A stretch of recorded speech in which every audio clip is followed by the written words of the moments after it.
Selamat datang di pertemuan tentang basic scaling skill untuk tujuannya meningkatkan kemajuan bisnis dengan teknik menjual yang efektif. Perkenalkan, nama saya Fajar Satria. Nah, tantangan di dalam penjualan, dalam bisnis Anda, itu menemukan bahwa lebih dari 60% dari kunjungan atau saya biasanya menyebut detailing atau call itu masih berdampak rendah terhadap bisnis. Bayangkan 60% dari tenaga penjual Anda atau Anda usahanya itu berdampak masih relatif rendah terhadap usaha yang sebenarnya sudah dilakukan. Apa yang dapat kita lakukan sebenarnya untuk memastikan bahwa lebih dari 60% dari detailing call atau usaha untuk penjualan itu bisa berdampak tinggi terhadap bisnis Anda. Kenapa? Karena setiap kunjungan Anda, setiap kunjungan dari tenaga sales force tersebut itu ada biayanya tentunya, dan berharap bahwa hasilnya seefektif mungkin. Pertama, untuk menuju keunggulan kompetisi bisnis Anda itu harus diperhatikan dengan detailing penjualan Anda. Bagaimana melalui kualitas dari kunjungan atau kualitas dari detailing call. Dalam kaitan di sini kunjungan bisa saja melalui telepon atau melalui komunikasi secara digital, tidak one to one kunjungan seperti biasanya yang kita lakukan dalam kondisi normal. Nah, oleh karena itu manfaat dari pelatihan ini adalah untuk mengharapkan bahwa kualitas daripada detailing penjualan Anda ataupun tim Anda itu menjadi luar biasa. Nah, taktik dari menjual yang efektif itu ada beberapa level ya, di mana pertama yang sifatnya rata-rata itu penyampaiannya monolog atau dialog fokus pada produk ya. Di modul Anda itu semua pembicaraan ini sudah disiapkan, jadi Anda tinggal bisa memperhatikan topik yang saya sampaikan. Nah, isinya sendiri daripada penyampaian detailing call tersebut itu harus pertama satu atau lebih itu menyebutkan nama produk atau jasa. Coba Anda bayangkan diri Anda sebagai sales manager. Perhatikan jika Anda melakukan joint visit bersama dengan sales rep kepada customer. Perhatikan apakah tenaga penjual Anda atau sales rep Anda itu menyebutkan nama produk atau nama bisnis Anda kepada customer. Kedua, jadi isinya juga menggunakan atau menyebutkan kegunaan produk dan jasa. Topik itu status pengadaan, bagaimana pemakaian, mendiagnosa keluhannya, bagaimana prevalensi ya. Dan di sini biasanya alat bantunya tidak digunakan sama sekali. Dalam artian dia cukup menyampaikan secara lisan, secara verbal. Dan taktik yang kedua yang sifatnya efektif di sini penyampaiannya adalah lebih ke customer focus dengan beberapa pertanyaan, mengajukan beberapa pertanyaan berdasarkan macam-macam tipe pelanggan. Jadi dia lebih fokus dibandingkan yang sales rep yang rata-rata. Sales rep yang efektif itu juga menyampaikan satu lebih pesan berikut, misalnya takar atau pemakaiannya, tolerabilitas atau keamanannya, dan menggunakan data pembanding ya dengan kompetitor yang sejenis produknya. Dan juga isi dari pembicaraan pada saat detailing menjual tersebut melakukan efektivitas, menyebutkan efektivitas dari produk tersebut. Nah, perbedaannya dengan sales rep yang menggunakan cara penjual yang efektif itu sudah mulai menggunakan alat bantu yang disebut sales aid. Bisa alat bantu, alat promosi, atau menggunakan jurnal ilmiah. Berbeda dengan yang tenaga penjual yang rata-rata, mereka tidak menggunakan alat bantu. Dan ini saya sering jumpai sekali. Anda bisa sebagai manajer, Anda bisa perhatikan dari tas yang dibawa atau alat bantu, dia bawa alat bantu atau tidak. Nah, kebanyakan tenaga penjual itu tidak membawa, yang saya amati itu banyak yang tidak membawa alat bantu penjualan atau alat bantu promo dengan berbagai macam alasan. berat lah, tidak ada materialnya lah, ya, dan lain sebagainya. Nah, yang paling efektif itu lihat dari kontennya, penyampaian yang disampaikan itu dia menggunakan semua dari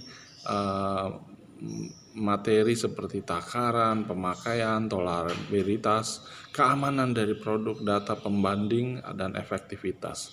Jadi yang diperhatikan di sini adalah mereka melakukan full sales detailing. Jadi detailing secara penuh. Dan perbedaannya dengan sales rep yang rata-rata dan efektif, sales rep atau tenaga penjual yang paling efektif itu dia menggunakan alat bantu dan juga jurnal ilmiah. Oke. Nah, hasil-hasil yang efektif itu Anda bisa lihat bahwa dari setiap detailing penjualan itu, pendekatan yang paling efektif, customer 55% berniat langsung memakainya. Hanya 3 dari keseluruhan detailing itu menggunakan pendekatan yang paling efektif. Kalau dilihat dari studi, jadi adalah sangat penting ya. At the first place, setiap tenaga penjual, Anda sebagai tenaga penjual juga melakukannya, ya, melakukan detailing secara efektif dengan selling skill yang bagus. Nah, dari pertemuan training ini diharapkan satu, kita atau saya bisa menjelaskan dan Anda bisa menggunakan model sales detailing atau selling skill beserta konsepnya dengan jelas. Kemudian sanggup mengimplementasikan model sales detailing ini di lapangan. Dan diharapkan dari training ini kita bersama-sama membimbing diri kita. Jika Anda punya anak buah, sanggup membimbing mereka menggunakan model selling detailing atau selling skill yang efektif, serta menjelaskan kepada para tenaga penjual, kepada Anda, bagaimana merencanakan kunjungannya, pre-call planning. Jadi membuat rencana kunjungan detailing sebelum bertemu dengan customer. Coba Anda gunakan latihan 1, ya. Bagaimana Anda mengerti tentang model sales detailing atau selling skill ini? Apa yang Anda ketahui? Cari tahu pengertian tersebut melalui studi mandiri. Biasanya kami meminta diskusi dalam satu grup. Coba gunakan 15 menit untuk mempelajari mengenai model sales detailing setelah saya terangkan tadi.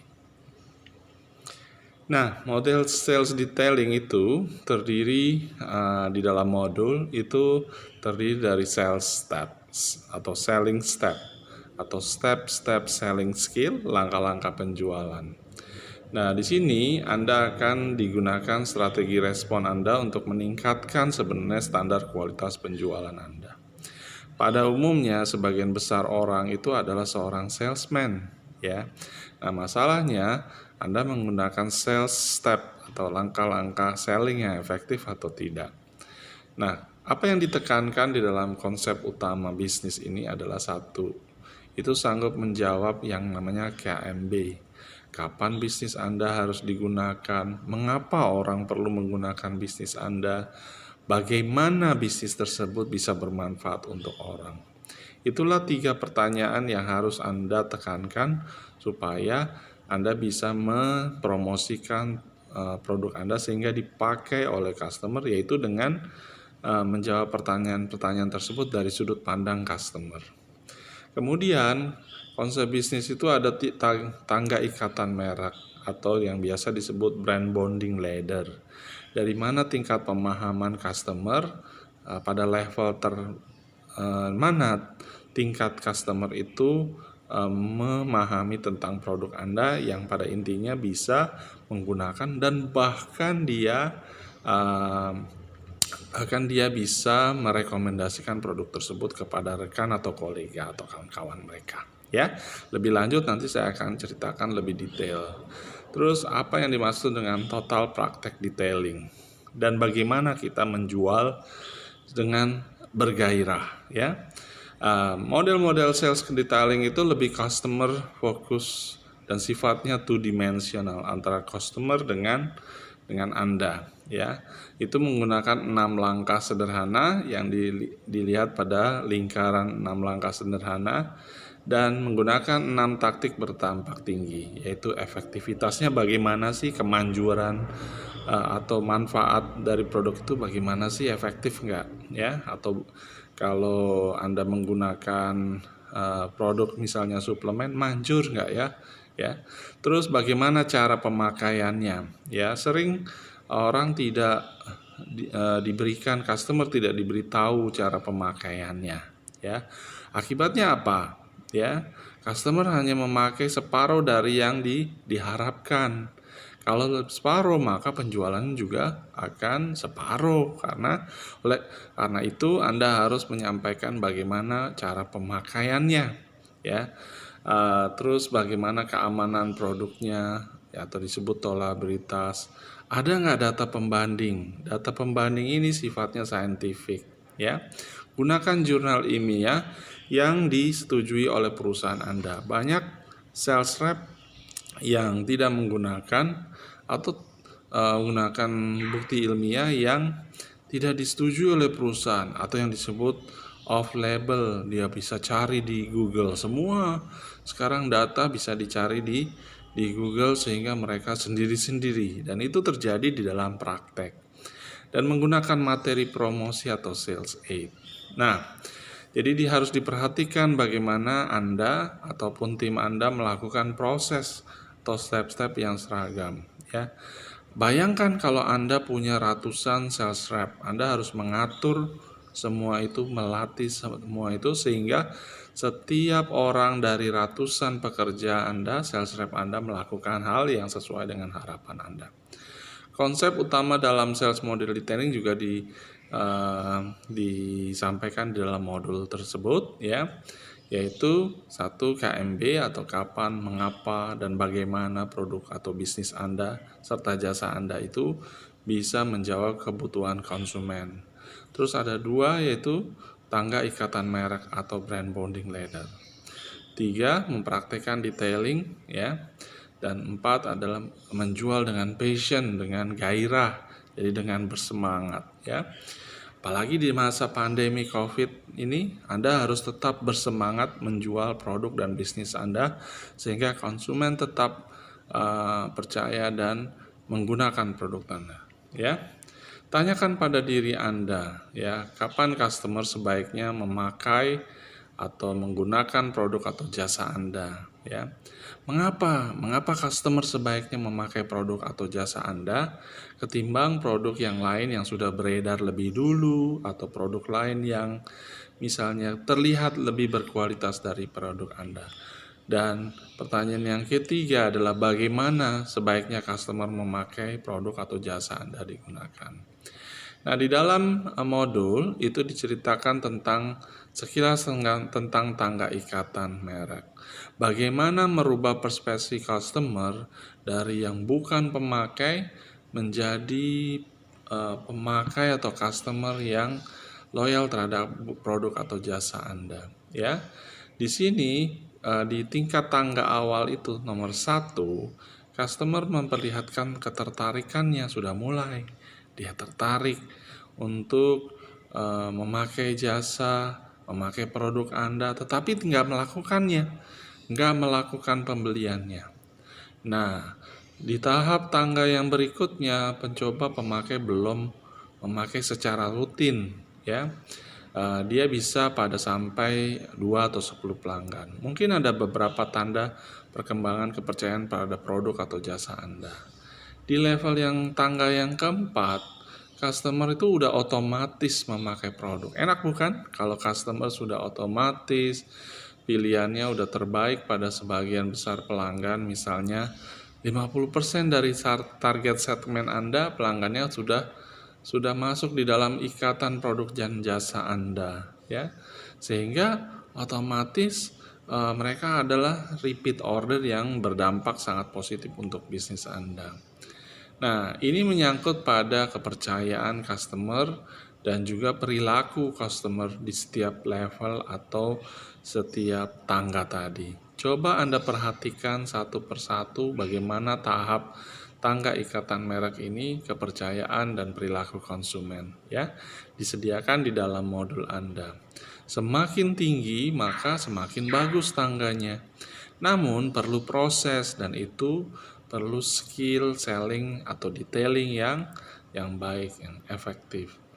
Nah, diharapkan dengan tangga ikatan merek ini Anda bisa mengetahui, oh, konsumer saya sudah pada tahap ini, ya, sudah percaya atau masih belum memakai misalnya.